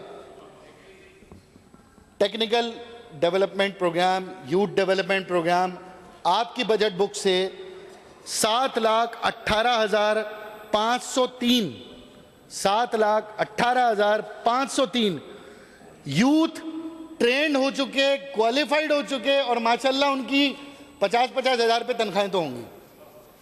मैं जानना चाहूंगा कि वो डेटा कहां है 7 लाख उन यूथ डेवलपमेंट का। आपकी बजट बुक से 1.5 लाख से ऊपर खवातीन जिनको लोन मिले हैं, 2 लाख रुपए, 3 लाख रुपए, मैं ये जानना चाहूंगा कि वो खवातीन क्या आज मुस्तहकम हो गई और क्या उन्होंने कर्जा वापस करना शुरू कर दिया? क्या उनका कारोबार चल पड़ा? क्या कॉटेज इंडस्ट्री मुस्तहकम हो गई? क्या वो औरतें खुशहाल हो गई, मेरी बहनें, इस सूबे की बेटियां? मैं ये भी जानना चाहूंगा। पब्लिक सर्विस कमीशन एक और इंडिपेंडेंट बदतरीन इदारा, इसकी भी बारी आने वाली है। पब्लिक सर्विस कमीशन ने जितनी जुल्म और ज्यादती सिंध के शहरी इलाकों के साथ की है, मैं समझता हूं किसी मुल्क दुश्मन ने भी नहीं की होगी। एम्प्लॉयमेंट पॉलिसी फेल, या तो कोर्ट में केस या तनख्वाहों के लिए डिपार्टमेंट के चक्कर। जिना हॉस्पिटल मनपसंद लोग तकर्रुरियां। एनआईसीवीडी में अभी 100 लोग अपॉइंट हुए हैं और एक ही जिले के हैं। 100 लोग अपॉइंट हुए हैं और एक ही जिले के हैं। ये कौन सा मेरिट है कि 100 लोग एक ही जिले से आपको मिले? आपको लड़काना से नहीं मिला, आपको शिकारपुर से नहीं मिला, आपको कराची से नहीं मिला। फिर मैं labour department, local government, Sindh building control, education, तमाम जगहों पर तमाम तकर्रुरियों को मैं मुस्तरद करता हूं, मेरी पार्टी मुस्तरद करती है कि आपने मेरिट पे वो तकर्रुरियां नहीं की हैं। मैं एक और बात कहना चाहूंगा, जो फेक डोमिसाइल पॉलिसी जो मैंने कमिश्नर से भी कही, चीफ मिनिस्टर साहब हमारे बड़े यहाँ मौजूद हैं, सीएम साहब, लोगों के फेक डोमिसाइल बनाए गए। फेक डोमिसाइल बुलवाया गया, डोमिसाइल दिया गया और दूसरे दिन उसको अपॉइंटमेंट लेटर दिया गया। अगर कोई मुझसे चैलेंज करना चाहता है तो मैं आपको 20-25 जितने कहेंगे वो अपॉइंटमेंट लेटर लाके देने तैयार हूं, लेकिन फिर उसके बाद मुझे बताएंगे इस्तीफा कौन देगा। मैं एक और बात कहना चाहता हूं क्योंकि वक्त हो गया है। पीटीआई वालों, मेरे दोस्तों, हम इत्तेहादी रहे हैं। ये बार बार जो हमें आप ताना देते हैं ना 5 साल, वो भी रहे इत्तेहादी। इत्तेहादी रहने के बाद हम वाहिद इत्तेहादी हैं जिसने 3 बार हुकूमत छोड़ी है और 2 हड़तालें की हैं। हम वाहिद इत्तेहादी हैं जिसमें कोर कमेटी में हमारा सारा रोना ही यही होता था। हम वाहिद इत्तेहादी हैं जो हमने लोकल गवर्नमेंट के लिए 36 घंटे को चेयरमैन साहब और जनाब कारी तरीक अल्ताफ हुसैन भाई मॉनिटरिंग करते रहे दोनों कमेटियों की कि लोकल गवर्नमेंट का कोई लॉ बन जाए। जब अपोजिशन में होते हैं तो बहुत आसानी होती है। जब इत्तेहादी होते हैं तो फिर बहुत सारे ऐब रखने होते हैं और बहुत सारा लोड भी लेना होता है। वो बकौल बल्कि अब मेरे दिल की हाल। अच्छा, मैं एक और बात ये यहाँ कहता चलूँ जाम साहब, आपकी नॉलेज के लिए, जिना अस्पताल सिविल हॉस्पिटल में ये जो मौजूदा क्राइसिस आया है, आपने विजिट किया हुआ, I am thankful to you health की, क्योंकि मैं बात करने जाना चाह रहा था। लेकिन मैं आपको अभी भी बता दूं, आपके विजिट पे आपने डायरेक्शन दी होंगी, लेकिन वहाँ मेडिसिन नहीं हैं। आपके मेडिसिन पूरे सूबे के तमाम अस्पतालों में कोर्ट में हैं, सारे टेंडर कोर्ट केस हैं। बहुत सारी मेजर मेडिसिन की लिस्ट मेरे पास अब्बासी की भी मौजूद है, 34 करोड़ की जिना की भी मौजूद है, उसमें कोर्ट में गए हैं। फिर दूसरा, चिलर्स जो लगे वहाँ पर जिना अस्पताल में, वो प्राइवेट एनजीओ ने लगाए। मैं और गवर्नमेंट की तरफ से कोई चिलर नहीं किया, गवर्नमेंट की तरफ से कोई टॉवल नहीं गए, गवर्नमेंट की तरफ से कोई मिनरल वाटर नहीं मिली, गवर्नमेंट की तरफ से कोई जूस नहीं मिला, और एक एक जनाजा 3-3 बेडशीटें लेके चला गया, वहां पे बेडशीटें भी अवेलेबल नहीं। तो मेहरबानी करें, उसको भी आप उसके ऊपर एक्शन ले लें, क्योंकि वक्त ऐसा है कि इस पे एक्शन की जरूरत है। मैं इस पे थक हार कर अपने और आपके इत्तेहाद के लिए एक नज़म पढ़ के फिर एक पेज और पढ़ूंगा। समझ रहा था मैं अपना जिसे जमाने में है पेश पेश, वही अब मुझे मिटाने में। खुशी न पहली सी अब है तुम्हारे आने में, कि गम भी नहीं होता अब तुम्हारे जाने में। नहीं है हमसा बावफा कोई, सुन तो लें भाई, सुन तो लें, जमाना खुद ही तुम्हें एक दिन बता देगा। नहीं है हमसा बावफा कोई जमाने में, मोहब्बतों के तकाजे बदल गए हैं बहुत, नहीं है कुछ भी मजा अब दिल लगाने में। बदल गए शब रोज वो नहीं बदला। ये जो बार बार बेगाने की शादी में अब्दुल्ला दीवाना आ जाता ना, हुकूमत में आ गई, हुकूमत में चली गई। बदल गए शब रोज वो नहीं बदला, मिलेगा क्या उसे बार बार आजमाने में। मैं एग्रीकल्चर पे एक बात करूंगा, क्योंकि एग्रीकल्चर इनकम टैक्स पे हम जब बात करते हैं हमारा तासुर बड़ा गलत होता है। मैं एक बात बिल्कुल कहना चाहूंगा और इसका मैं जवाब भी चाहूंगा, और चाहूंगा कि इसकी इंप्लीमेंट हो, कि आपकी एग्रीकल्चर पॉलिसी कभी भी प्योरली इंप्लीमेंट नहीं होती। जिस तरह आपकी एजुकेशन पॉलिसी इंप्लीमेंट नहीं होती, आपकी डेवलपमेंट पॉलिसी इंप्लीमेंट नहीं होती, आपकी हेल्थ पॉलिसी इंप्लीमेंट नहीं होती, आपकी एग्रीकल्चर पॉलिसी भी इंप्लीमेंट नहीं होती। आज भी कोई मॉनिटरिंग नहीं है। शुगर केन की पेमेंट्स आधे या तो कोर्ट में गए हुए या आधे चक्कर लगा रहे हैं। पेस्टिसाइड्स पे कोई कंट्रोल नहीं है। 2 नंबर पेस्टिसाइड्स, खुदा के लिए उसको नोटिफाई करें हेल्थ डिपार्टमेंट से, कोई कमेटी बनाएं, उसकी लिस्ट आविजा करें, ग्रोअर्स को, फार्मर्स को वो लिस्ट दें, आबादकारों को वो लिस्ट दें कि ये पेस्टिसाइड्स आपने इस्तेमाल करनी है। और जब पेस्टिसाइड्स अच्छी नहीं इस्तेमाल होती तो फसल के वो रिक्वायरमेंट, वो क्वालिटी नहीं आती। फिर इसी तरह बारदाना का इशू, इस साल भी बारदाना 200 रुपए रिश्वत के तहत मिला और मसावी तौर पे उसकी तकसीम नहीं हुई। इसी तरह जो बीज आ रहे हैं, जो सीड्स हैं, उसमें भी मिलावट है। वो चाइना के सीड आ रहे हैं, और वो चाइना के बारे में और आपकी पॉलिसी के बारे में तो एक ही जुमला है, वो चले तो चांद तक वरना शाम तक। तो वो जो सीड्स आ रहे हैं चाइना के, उनके ऊपर कंट्रोल करें। मिडिलमैन आड़ती का किरदार अपनी जगह है, उसकी ब्लैकमेलिंग अपनी जगह है। हमारे छोटे फार्मर, ग्रोअर्स, काश्तकार बहुत परेशान हैं। आपके बुक्स ऑफ अकाउंट्स की तरफ से अब तक आपने कोई 40,000 ट्रैक्टर्स दे दिए हैं।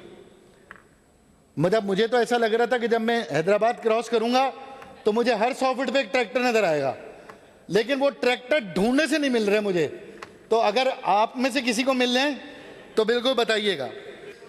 फिर इसी तरह वाटर कोर्सेस, कैनाल माइनर्स के ऊपर अरबों रुपए खर्च हो गए हैं, डिस्ट्रिक्ट्स के ऊपर अरबों रुपए, लेकिन आज भी कैनाल्स का और वाटर कोर्सेस का जो निज़ाम है वो इस तरह से नहीं। सोलर ट्यूबवेल्स मेरे हिसाब से कोई 250 से ऊपर इस वक्त सोलर ट्यूबवेल्स होने चाहिए सिंध में, जो पैसा खर्च हुआ है हमारे पूरे ज़िलों में। लेकिन उसकी सच्चाई क्या है वो किसी दिन हम साथ चलेंगे, आपके इफ्तार करेंगे, वो 250 सोलर ट्यूबवेल्स भी देखेंगे। मैं इसके साथ साथ ये ज़रूर कहूँगा कि एक लेटर चीफ मिनिस्टर साहब को लिखा था कि इंडस्ट्रियल डेवलपमेंट के लिए 2 अरब रुपए दें, अगर हो सके तो वह अनाउंस करें। घोटकी को डिक्लेयर करें एज ए इंडस्ट्रियल एस्टेट। ज़कात इस वक्त जो सूरत हाल है, मैं उम्मीद कर रहा था कि जिना अस्पताल, सिविल अस्पताल में आपका ज़कात का डिपार्टमेंट कैंप लगा के बैठेगा, क्योंकि लोग जो मरे हैं, बेहोश हुए, उनके घर में खाने पीने की भी अशिया नहीं है। तो शायद आप वहाँ कोई रमज़ान पैकेज रख के बैठेंगे कि 2000 अरबों रुपए की ज़कात है, अरबों रुपए की ज़कात। अल्लाह ताला के आगे जवाब देना है। अरबों रुपए की ज़कात जो है ना, वो भी अपने ऊपर खर्च हो रही है, गरीब लोगों के पास वो ज़कात नहीं पहुँच रही। पेंशन का मैं इशू बता दूं मैडम स्पीकर, ये बड़ा खौफनाक इशू है भाइयों, ब्रेकिंग न्यूज़ है ये भी। 32 अरब रुपए डिस्ट्रीब्यूट होते हैं सिंध में पेंशन्स के, 32 अरब, और 32 बिलियन में से किसी का भी कंप्यूटराइज रिकॉर्ड नहीं है। डिस्ट्रिक्ट अकाउंट्स ऑफिसर जो फाइनेंस डिपार्टमेंट का होता है, वो एक समरी बना के एजी सिंध को भेज देता है, कहता है मैंने इतने अरब रुपए पेंशन दे दी, इतने अरब रुपए पेंशन दे दी। खुदा के लिए पेंशन को कंप्यूटराइज करें, पेंशन को कंप्यूटराइज थ्रू बैंक्स करें, क्रेडिट सिस्टम करें, ट्रांसपेरेंसी लाएं।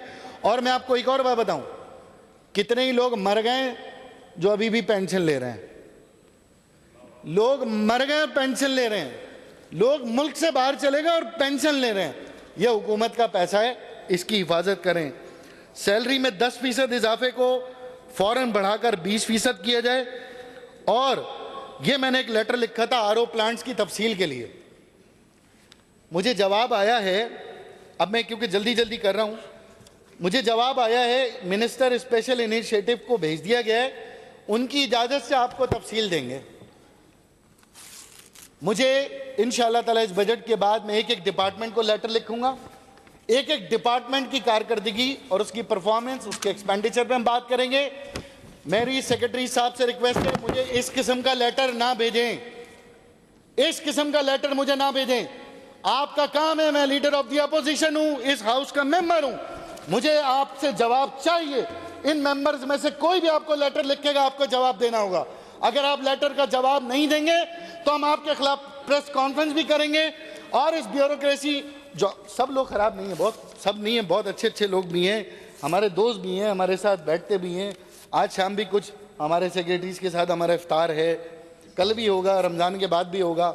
लेकिन कुछ लोग हैं ना, ऐसा तो नहीं है कि करप्शन की बात खाली हवा में, ऐसा तो नहीं है कि करप्शन की बात खाली फिजा में या कोई स्टोरी है। हमारे इदारों की तरफ से आ रही है ना, नैब की तरफ से आ रही है, रेंजर्स की तरफ से आ रही है। अरे भाई कुछ तो सदाकत होगी। तो आप भी नेशनल एक्शन प्लान के तहत इस मुल्क के अंदर उतने ही रिस्पॉन्सिबल हैं तमाम सेक्रेटरीज, जो करप्शन के अंदर अगर कहीं लीकेजेस हो रही है तो उसके रिस्पॉन्सिबल वो हैं। और मेरी गुजारिश ये होगी कि आप लोग बराए मेहरबानी, गलतियां सबसे हुई हैं, हो गया जो कुछ होना था। Now move onwards, move forward for the prosperous Pakistan, move forward for the prosperous Sindh, to establish the Sindh, to build up the Sindh, to manage the requirement of the common man, at least to manage the requirement. If you can't do it, you try to manage. और उसमें मैं आपको गुजारिश कर रहा हूं, आज ये गुजारिश मोहब्बत से करता हूं मैं। हमें मालूम है हमारे बहुत सारे सेक्रेटरीज डुअल नेशनल हैं, हमें मालूम है हमारे बहुत सारे सेक्रेटरीज के बच्चे बैरून मुल्क में पढ़ते हैं, हमें मालूम है हमारे बहुत सारे सेक्रेटरीज की दुबई, मलेशिया, कनाडा और यूएसए में इन्वेस्टमेंट है, हमें मालूम है कि हमारे सेक्रेटरीज के जो ठाट बाट हैं, जो उनके माशाल्लाह महल्लात हैं, जो उनकी प्रॉपर्टीज हैं, हम कराची में रहते हैं ना, हमें सब मालूम है। हमें मजबूर ना करें कि हम एक एक डिपार्टमेंट के सेक्रेटरी पे प्रेस कॉन्फ्रेंस करें। और आपको मेरा तो अंदाजा हो गया होगा, मैं कर जाता हूं, बाद में पूछता हूं। एक गुजारिश मैं और करूंगा कि एक गुजारिश मैं और करूंगा भाई, मेरे ऊपर तो ओहो सर, मुझे अपने आप पर, अपनी टीम पे तो इतना भरोसा है कि सोच। अच्छा आखिरी में मैं, आखिरी टॉपिक है मेरा, आखिरी टॉपिक है, 2 महकमे सर खत्म कर दें, एक सिविल डिफेंस और एक ह्यूमन राइट्स, खत्म कर दें इसको। एंटी करप्शन तो खैर वैसे ही खत्म है, एंटी करप्शन तो 2 महकमे खत्म कर दें। इस सिविल डिफेंस का कोई काम नहीं है सिंध में, इस ह्यूमन राइट्स का कोई काम नहीं है सिंध में। ये सिर्फ अरबों रुपए खाने के चक्कर में अच्छा है कि डिपार्टमेंट ही खत्म कर दें। फिर इस पूरे बजट में पानी का मसला, कितना मसला उठाया सर? 16 जगह मुजाहरे किए, 16 जगह मुजाहरे किए, वजीर आला साहब से मुलाकात की। क्या मांगा था? पानी इस शहर के लिए, जिस शहर में आप भी रहते हैं, हम भी रहते हैं। आप टैंकर खुद बताते हैं कि आप 10-10 हज़ार में खरीद रहे हैं। इस शहर में बिजली के लिए मिले थे, पानी के लिए मिले थे। फिर वही 65 MGD, फिर वही 100 MGD। इस शहर का इंफ्रास्ट्रक्चर तबाह हो गया सर। यहां लाइनें मौजूद हैं, लाइनों में पानी नहीं आता। नल खोलो तो अंदर से आवाज आती है कि बंद कर दे। पानी में, अब लाइनों में पानी नहीं है। इसके इंफ्रास्ट्रक्चर को रिवैम्पिंग की, रिहेबिलिटेशन की जरूरत है। दूसरा, हमने कहा था कि भाई आप कहते हैं पानी के 21 हाइड्रेंट हैं, हमने आपको कहा भाई 160 हाइड्रेंट है, ये 160 इलीगल कनेक्शन है। हमने कहा चले जी आप एक ऑर्डिनेंस निकाल दें, ऑर्डिनेंस निकाल दें, 10 साल कैद, उसमें जुर्माना, एक ऑर्डिनेंस निकाल दें। वो भी नहीं निकाला। हमने कहा जनाब नेगलेरिया फैल रहा है, और नेगलेरिया सर कैसे फैल रहा है, मैं आज आपको एक और बड़ी खौफनाक बात बताऊं। फिल्टर प्लांट से पहले जितने हाइड्रेंट हैं, फिल्टर प्लांट से पहले जितने पानी के कनेक्शन हैं, वो क्लोरीनेटेड नहीं है और बड़े बड़े हाइड्रेंट हैं। जब आप उन हाइड्रेंट से पानी लेते हैं तो वो क्लोरीनेटेड नहीं होता, वो गवर्नमेंट सर्टिफाइड पानी नहीं है। और वो पानी जाता कहां है सर? जिना अस्पताल, सिविल अस्पताल, हमारी consulates, chief minister house, governor house. Sir हमारे ये सब लोग इंतहाई खतरे में इस वक्त। हमें वजीर आला हाउस को, गवर्नर हाउस को, काउंसलेट को बचाना है, तो फिल्टर प्लांट से पहले जितने भी हाइड्रेंट लगे हैं उनको हमें काटना होगा। और मैंने ये बात भी वजीर आला सिंह को बताई थी। एक एक कनेक्शन, आप भी मौजूद थे, फाइनेंस मिनिस्टर साहब आप भी मौजूद थे, महेंद्र साहब, एक एक कनेक्शन सर 4-4 करोड़ में मिला है, मिल रहा है, 4-4 करोड़ में मिला है।